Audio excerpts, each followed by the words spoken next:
बोलिए श्री सद्गुरु महाराज की जय। श्री सद्गुरु महाराज की जय। श्री सद्गुरु महाराज की जय। अखंड मंगलाकारं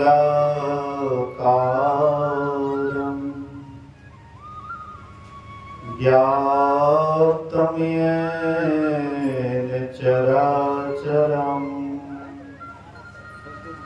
तत्पदं दर्शितं येन तस्मै श्री गुरुवे नमः। धन्य धन्य सतगुरु सुखद महिमा कहे न जाए। जो कछु कहो तुम्हारी कृपा मोते कछु न बसाए। धर्मानुरागी प्यारी जनता, आदरणीय माताओं तथा भक्तिमती बहनों, एक दिवसीय संतमत सत्संग का आयोजन डॉक्टर राम प्रकाश बाबू जयप्रकाश बाबू मुख्य रूप से एक ही दिन है। कल दोनों टाइम मिलेगा। और मैं बोलिए श्री सद्गुरु। आइए, अभी हम लोग अंतिम समय में अंतिम पाली सत्संग में उपस्थित हैं। वक्ता तो और भी बोलने वाले थे, लेकिन मैं अपने तरफ ही माइक ले लिया। पहले कहा था कि 5 बजे तक सत्संग होगा, 4:22 हो गया है, तो समय के साथ अगर चलते हैं तो अच्छा होता है। आइए, अभी हम आप सुन रहे थे मनुष्य शरीर की विशेषता और इसकी उपादेयता, और इसके संबंध में कुछ उदाहरण भी सुने। इसी मनुष्य शरीर में कोई आते हैं तो ऐसा काम करके जाता है कि उसको सब दिन लोग याद करते हैं, लोग उसकी पूजा करते हैं, उसकी अर्चना वंदन करते हैं। और इसी मनुष्य शरीर में कोई आता है तो लोग उसके नाम को सुनना नहीं चाहते हैं, उसके नाम से लोग नफरत करते हैं। आखिर कारण क्या है? मनुष्य जितने भी हैं सब तो मनुष्य ही हैं, लेकिन फिर भी एक पूज्य हो जाता है और एक नफरत उनसे करते हैं। आखिर ऐसा क्यों? अभी आप लोग सुन रहे थे प्रहलाद के संबंध में। प्रहलाद जन्म से ही जब जन्म हुआ था तो ईश्वर भक्ति का संस्कार उनके अंदर था। हम आप भी बच्चे को जन्म देते हैं तो देखते हैं सत्संगी का बच्चा नालायक निकल जाता है, कहते कुछ और करते कुछ। सत्संगी है तो उसका बच्चा तो सत्संगी जैसे होना चाहिए, लेकिन उसका बच्चा सत्संगी जैसे नहीं होता है। आखिर कारण क्या है? ध्रुव क्यों ईश्वर भक्त हो गए, प्रहलाद क्यों ईश्वर भक्त हो गए, और हम आपका बाल बच्चा क्यों नहीं भक्त बनता है? कारण क्या है? अगर बढ़िया से टटोलिएगा तो आपको पता लगेगा कि माँ बाप सत्संगी तब बनता है जब बाल बच्चा हो जाता है। बोलिए श्री सद्गुरु महाराज की। बढ़िया से देखिएगा। मैं अक्सर देखता हूँ, अभी मैं एक सत्संगी को देखता हूँ, ध्यान भजन खूब बढ़िया करते हैं, अच्छा ध्यान भजन करते हैं, और ध्यान भजन में प्रगति भी किए हुए हैं, साधना उन्नति भी किए हुए हैं, लेकिन फिर भी उसका बच्चा नालायक निकलता है। कारण क्या है? तो बाद में सत्संगी बनते हैं, पहले नहीं बनते। अगर पहले सत्संगी बने, अगर उसका व्यवहार पहले से सुधरा हुआ हो, आचार उसका पहले से सुधरा हुआ हो, तो मुझे नहीं लगता है कि उसका बच्चा नालायक निकलेगा। उसका बच्चा जब भी निकलेगा तो अच्छा बच्चा निकलेगा, सुंदर बच्चा निकलेगा। सुंदर बच्चा से क्या मतलब? रंग रूप से कोई सुंदर नहीं होता। रंग रूप से सुंदर कहलाने वाले संसार में बहुत है, लेकिन रंग रूप नहीं बल्कि अंदर से जो सुंदर है, असल में वही सुंदर है। उसका आचरण ठीक होता है, उसका आचार विचार ठीक होता है, उसका व्यवहार ठीक होता है, जो अच्छे लोग होते हैं। तो इसीलिए मुझे लगता है कि सत्संगियों को चाहिए, बहुत आदमी कहते हैं कुमारा में सत्संगी नहीं बनना चाहिए, दीक्षा नहीं लेना चाहिए। तो कब दीक्षा लेना चाहिए? बुढ़ापे में। तो बुढ़ापे में दीक्षा लीजिएगा तो आपके द्वारा आपसे कितने आदमी प्रभावित होंगे, लेकिन युवा अवस्था में यही काम करते हैं तो लोग आपसे अधिक से अधिक प्रभावित होता है। प्रहलाद गर्भ में ही थे, प्रहलाद गर्भ में ही था और गर्भे में नारद मुनि के उपदेश को सुना था। नहीं, गर्भ में था और गर्भे में नारद मुनि के आदेश उपदेश में रहे। उसकी माँ कयाधो बराबर नारद मुनि के सानिध्य में रही। अरे पीछे वो क्या करता बेटा? छोड़िए अभी उसको कहीं बंद करने के लिए, कापी बंद करने के लिए वो लिखा पढ़ी कर रहा है। छोड़ दो अभी, प्रवचन के समय बंद कर दो, बाद में लिख लेना। बोलिए प्रेम से श्री सद्गुरु। तो प्रहलाद मां के गर्भ में ही था।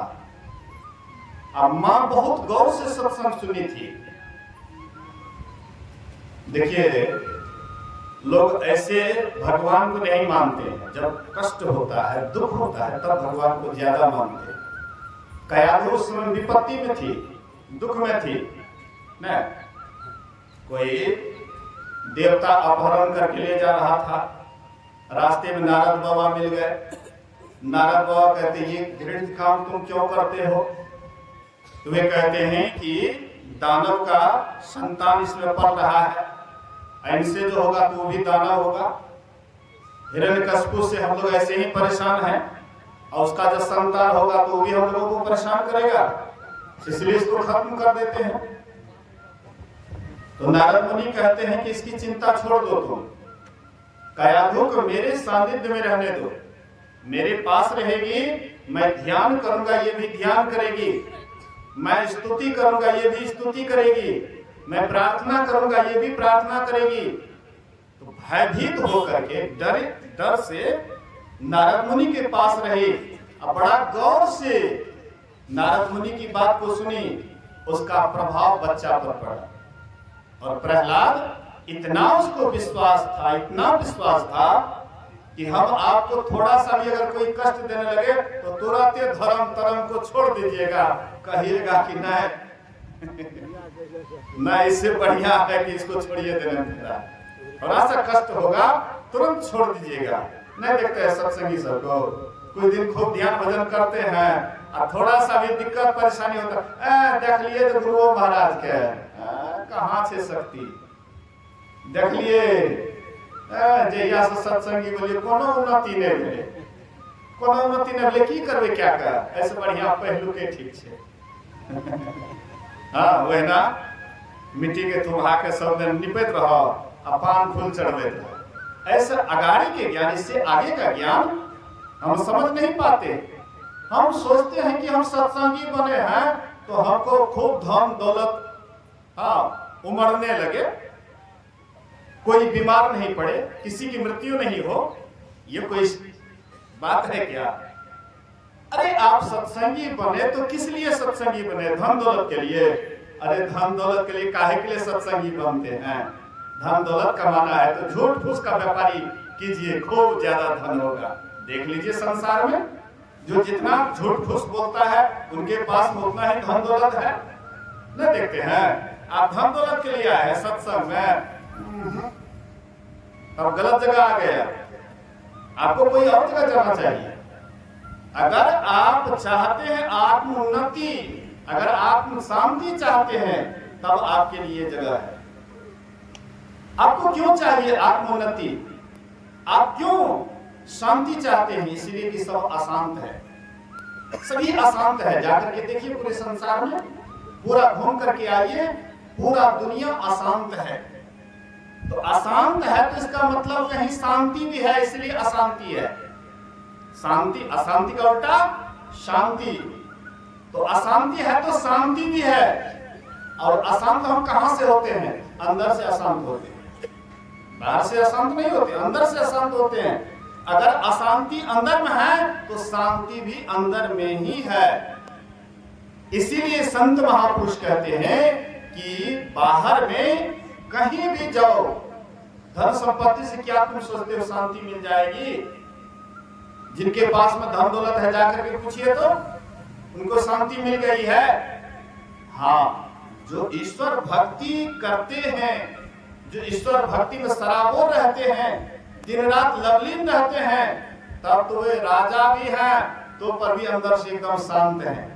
शेष सिंहासन बैठे रहते, भस्म लगाए उदासा रे, और कोई पिए राम रस प्यासा रे। जो ईश्वर रस को पीते हैं, परमात्मा का आनंद में आनंदित रहते हैं, वे कहीं भी रहते हैं तो वह सदा आनंद में ही रहते हैं। और आप अशांत हैं, आपको राजा बना दिया जाए तो आप शांत हो जाइएगा? आप और अशांत हो जाइएगा, क्योंकि आपका अशांति वाला लक्षण है। इसलिए आप जहां कहीं भी जाइएगा उपद्रव मचाने वाला आपका लक्षण है, जहां भी जाइएगा उपद्रव ही मचाइएगा। लेकिन जिनके अंदर में, जो अंदर से शांत रहते हैं, वे जहां भी रहेंगे शांत ही रहेंगे। इसलिए गुरु नानक देव कहते हैं, राज में ही राज, जोग में ही जोगी, तप में तपेश्वर, गृहस्थ में ही भोगी, ध्याय ध्याय भक्त सुख पाया, नानक तिस पुरुष का किन अंत न पाएगा। कहते हैं गुरु नानक देव कहते हैं कि घर गृहस्थी में रहते हुए अगर कोई तप करे, तप से मतलब है, लोग सोचते हैं कि घर द्वार छोड़ करके कहीं नदी किनारे में चले जाएंगे, खाना पीना छोड़ देंगे तो वह तपस्या हो जाएगी। इसको तपस्या नहीं कहते। आप जहां हैं, जिस स्थिति में है, एक शारीरिक तप होता है, एक मानसिक तप होता है। शारीरिक तप होता है खाना पीना छोड़ करके शरीर को तपाना, दुबले पतले हो जाना, हाँ, इसको कहते शारीरिक तप। एक मानसिक तप है। मानसिक तप असली तप है। मन से आप भोजन भी करेंगे, लेकिन आप संसारिक जैसे भोजन नहीं करेंगे। क्या हमारे लिए हितकर है वही भोजन करेंगे, अहित वाला भोजन का त्याग देंगे। जिससे जो भोजन सात्विक होगा वे आप करेंगे, और जो राजसी तामसी होगा वे आप नहीं करेंगे। तो आप मानसिक तप अगर करना प्रारंभ कर देते हैं तो आप गृहस्थ में रहते हुए भी आप जोगी हो जाएंगे। जोगी कपड़ा से नहीं, आप मन से योगी हो जाएंगे, क्योंकि आपका जो खान पान है, आचार विचार है, सब आपका नपा तुला होगा। इसीलिए आप गृहस्थ आश्रम में रह के भी बैरागी हो सकते हैं। आप हम देखें, बहुत ऐसे थे गृहस्थ आश्रम में रह करके और वे साधना करके परमात्मा को पा लिए। बहुत ऐसे उदाहरण मिलता है। ध्रुव जी महाराज 5 वर्ष के बच्चा था और वे गए अपने पिता की गोद में बैठने के लिए। तो तन बाद उसका पिताजी, उसका बेटा था तो गोद में ले लिए, लेकिन बगल में सौतेली मां थी, हाथ पकड़ करके उतार दिए, 2-4 थप्पड़ मार दिए और कहते अगर तुम्हें बहुत शौक है पिता के गोद में बैठने का तो जाओ जंगल तपस्या करो, और तपस्या करके मेरे गर्भ से जब तुम जन्म लोगे, पैदा होगे, तभी तो पिता के गोद में बैठने के हकदार बनोगे, नहीं तो नहीं। ध्रुव बच्चा था, अपने माँ के पास गया, माँ को सब बात सुनाते हैं। माँ जानती थी, सुनीति जानती थी कि वह छोटी रानी से राजी है, इसलिए मैं कुछ कहूंगी भी तो कुछ चलने वाला नहीं है। इसलिए सुनीति उसकी माँ कहती है, बेटा तुम्हारी छोटी माँ ने ठीक कहा, जाओ और जाकर के तपस्या करो, और तपस्या करके इस पिता के गोद में, अरे उस पिता के गोद में बैठ जाना जहां से कभी उतरना नहीं पड़ता है। ध्रुव जी महाराज चल देते हैं, रास्ते में चलते हैं तो नारद बाबा से भेंट हो जाती है। नारद बाबा देखते हैं 5 वर्ष का छोटा बच्चा जंगल की तरफ जा रहा है। कहते हैं बच्चा कहाँ जा रहे हो? बोले कि जंगल जा रहा हूं। किस लिए? तपस्या करने के लिए। बोले अरे तुमको पता नहीं है, जंगल में बहुत हिंसक जीव जंतु होते हैं, तो तुमको समाप्त कर देंगे खा पी करके, इसलिए जंगल जाना छोड़ दो। घर परिवार में ऐसे ही झगड़ा होता है, फिर बाद में मेल भी हो जाएगा, इसलिए जंगल का हट छोड़ दो। वह ध्रुव कहता है, कहते हैं रण में वन में व्याधि में वृथा डरम जनी कोई, अजो सहाय जननी जठर सो प्रभु गए कि सोई। कहते हैं कि जो परमात्मा रण में वन में व्याधि में माँ के गर्भ में हर जगह रक्षा किए, माँ कितना अन्न खाई वह पच करके निकल गया, पानी पी वो अभी पच करके निकल गया, अब परमात्मा वहां पर भी हमारी रक्षा किए, तो क्या वह परमात्मा अभी नहीं है, सो गए हैं क्या? नारद बाबा देखते हैं, लगता है कि साधारण बच्चा नहीं है। कहते हैं कि अच्छा ठीक है तुम जा रहे हो, हाँ जंगल तप करने के लिए, लेकिन युक्ति जानते हो, कैसे तप करोगे, कैसे ध्यान करोगे, साधना करोगे, क्या इसकी युक्ति जानते हो? बोले कि ये युक्ति तो नहीं जानता। बोले कि बेटा सप्त धातु का काया पिंजरा, तामाही जुगति बिन सुवा, सदगुरु मिले तो उबरे बाबू, नहीं तो पर रहे होगा। बेटा छोटा से छोटा काम भी लोग सीख करके करते हैं, बिना सीखे कोई काम नहीं करते हैं। अब तुम तो वह काम करने जा रहे हो जिस काम से बढ़कर के संसार में और कोई काम है ही नहीं। अब इतना बड़ा काम करने जा रहे हो बिना सीखे। तो वह बच्चा कहता है कि आपसे बढ़कर के सिखाने वाला और कौन होगा, आप ही हमको बता दीजिए। तो नारद बाबा उसको युक्ति बता दिए, युक्ति बता दिए, साधना किए, तो 5 ही वर्ष में भगवान को प्राप्त कर गए। मेरे कहने का ये आशय है, हम आप भी अपने संतान को ईश्वर भक्ति का उपदेश देंगे, हम खुद मतलब करेंगे, अब बाल बच्चे को उपदेश कर देंगे तो वह भी प्रहलाद जैसे हो सकता है, ध्रुव जैसे हो सकता है, लेकिन आपके मन में कुछ और चलता है। सोचते हैं कि कहीं भक्त बन जाएगा तो आमदनी कहां से आएगा, नौकरी करेगा तो आमदनी आएगा, पैसा कमाएगा, भक्त बनेगा तो आमदनी कहां से आएगा। आजकल नकली भक्त भी कम पैसा नहीं कमा रहा है, देख लीजिए। पंडित बन जाता है, भागवत कथा बांटने लग जाता है, देख लीजिए। नौकरी वाला क्या उसके सामने पैसा कमाएगा, ढेर पैसा कमाता है। तो पैसा कमाने का तरीका तो ढेर सारा है, लेकिन ईश्वर भक्ति करने का जो तरीका ठीक ठीक जान करके करते हैं, असल में वही एक दिन ईश्वर को प्राप्त करते हैं। इसमें कोई ऊंच नीच की कोई आवश्यकता नहीं है, जाति पाति की कोई आवश्यकता नहीं है। नीच से नीच आदमी भी ईश्वर भक्ति किए, वे भी परमात्मा को पा लिए, और ऊंच से ऊंच व्यक्ति भी परमात्मा की भक्ति किए, वो भी परमात्मा को पा लिए। सबरी भेलनी थी, जाति की मुसरनी थी, काली कलोटी थी, लेकिन फिर भी वह लगन के साथ ईश्वर भक्ति की, परमात्मा को पा ली। आज तक मां सबरी को कौन नहीं जानते हैं, कबीर साहब नीच कुल में थे, जुलाहा कुल में थे, और वे भी परमात्मा की भक्ति की, वे भी परमात्मा को पा लिए। जो करेंगे वही तरेंगे, और जो नहीं करेंगे तो कहां से तरेंगे। इसलिए ईश्वर भक्ति करने के लिए ही ये मनुष्य का शरीर मिला है।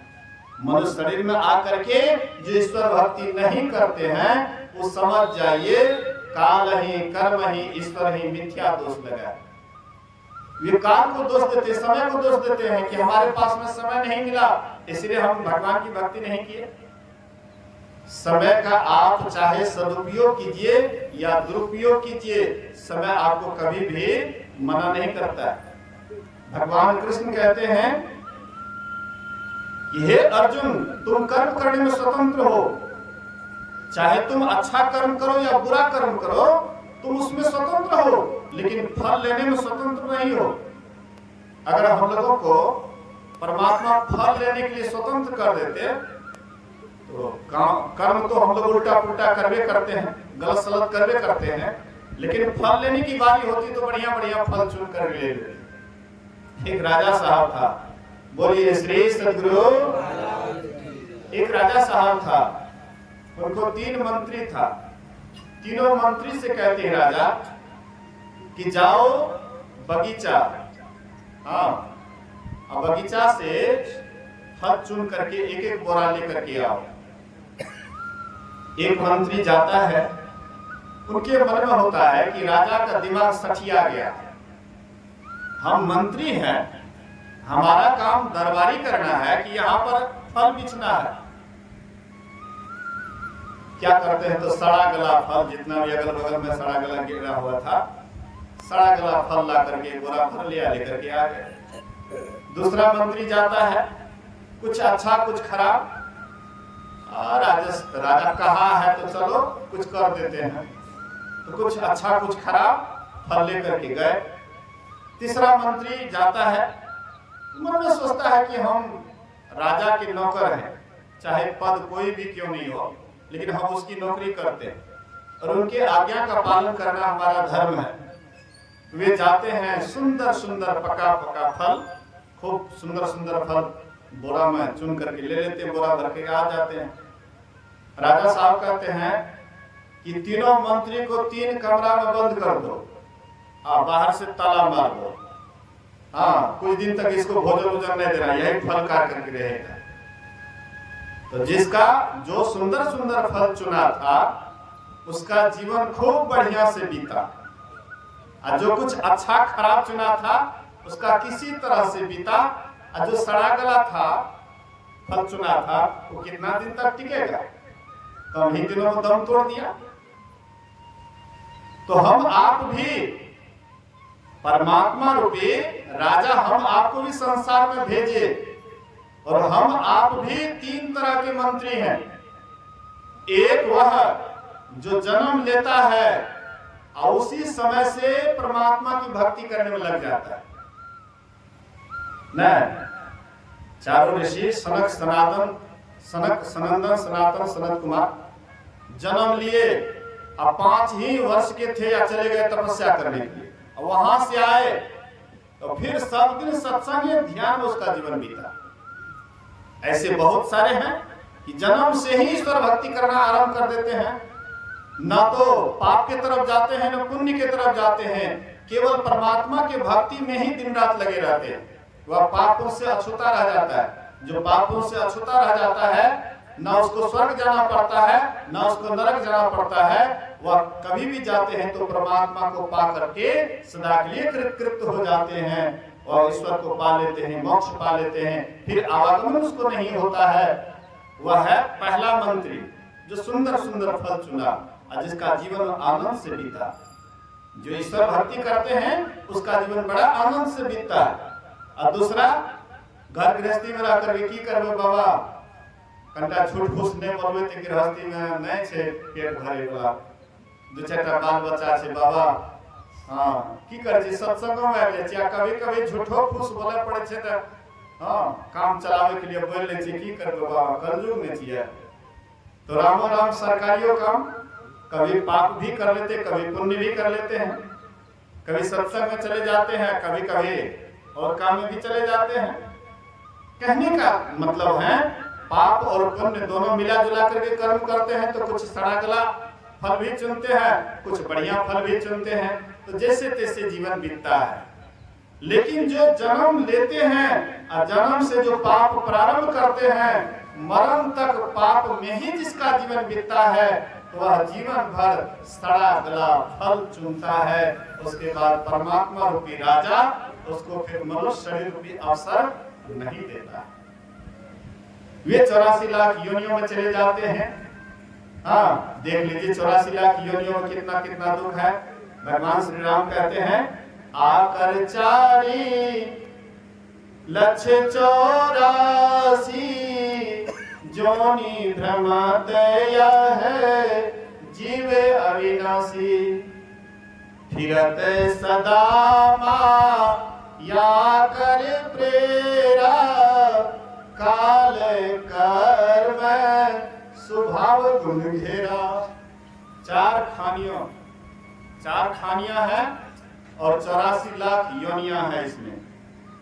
और यह जीव माया की प्रेरणा से ये सदा भटकते रहता है, प्रत्येक योनि में जाता है, क्योंकि जीव समाप्त नहीं होता है, शरीर समाप्त होता है, लेकिन शरीर में रहने वाले जो हम आप हैं ये कभी समाप्त नहीं होता है।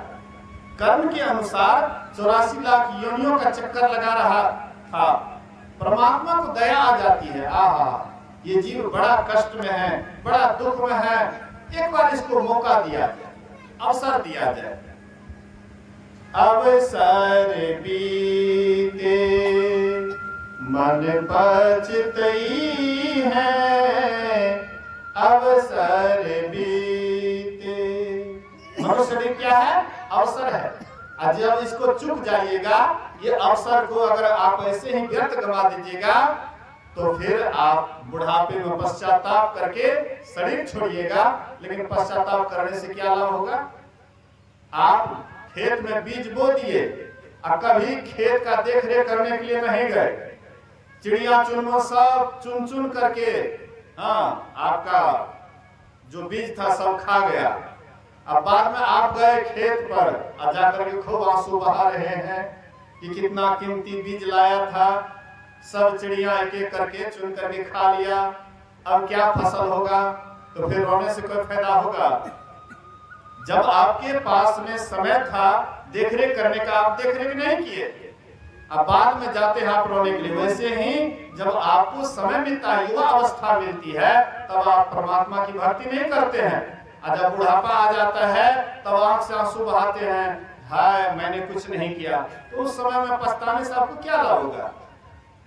सोच लो, समय के रहते बना लो शाही जीवन को, और समय जब बीत जाएगा बहा आंसू से क्या होगा? तो बाद में आंसू बहाइएगा, उससे लाभ होने वाला नहीं है। अभी आपको समय मिला है, अभी आपको अवसर मिला है, मनुष्य का शरीर मिला है, परमात्मा की कृपा है ही। संत सद्गुरु से युक्ति जान करके और मन लगा करके ध्यान कीजिएगा, मन लगा करके साधना कीजिएगा, आपका इहलोक भी आपका आनंद से बीतेगा। जो ईश्वर की भक्ति करते हैं, ईश्वर में मन लगाते हैं, उसको संसार में भी बड़ा आनंद से समय बीतता है। चाहे वह गरीब हो या अमीर हो, उससे कोई अंतर नहीं पड़ता।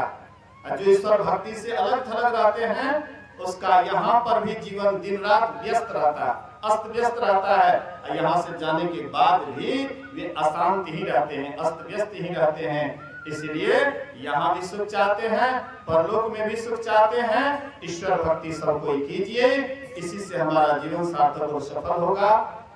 जयप्रकाश डॉक्टर साहब जयप्रकाश बाबू, अपने पोते के जन्मदिन पर अगले वर्ष भी मैं आया था।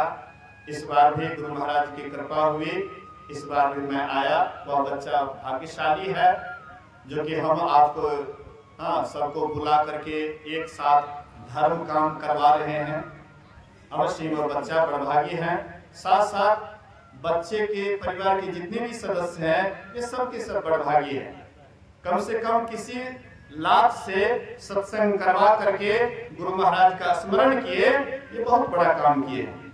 और आप लोग भी कम धन्यवाद के पात्र नहीं हैं। कि आप लोग भी हाँ इतनी संख्या में आकर के गुरु महाराज के ज्ञान को सुन रहे हैं, सुन करके इसका लाभ ले रहे हैं। आप लोगों को भी बहुत बहुत धन्यवाद है। और इसी तरह से सत्संग ध्यान से जुड़े रहें। इन लोग पर लोग इसी से बनेगा। इसी वचनों के साथ बोलिए प्रेम से सद्गुरु महाराज की।